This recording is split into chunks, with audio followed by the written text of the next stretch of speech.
may hands kayo, nalagitian lang kayo, tubig. Amin-amin kayo. Kaya kumaralag tayo amin.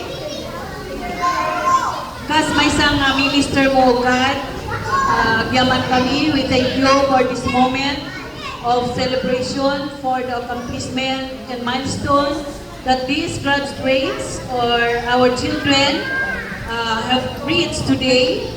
We are grateful for the strength, wisdom, and guidance you have bestowed upon them throughout their educational journey.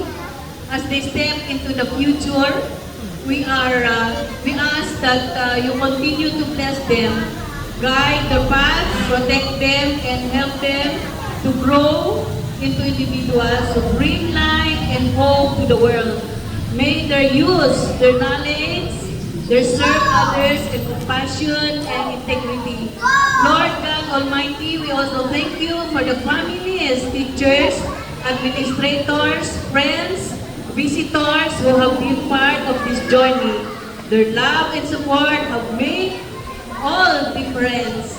As they leave this place, may they carry with them the knowledge that they are never alone, for you are always with them. We trust in your plan for each of them, and we ask that you watch over them as they move forward with faith. We ask all these things in your holy name. May the grace of God that transcends all understanding guard your hearts and minds. Calm your fear, relieve your doubt, and sustain with hope. And may God's blessing be upon each other, most especially the parents, teachers, and to all of us within this temple, and remain with you forever and ever.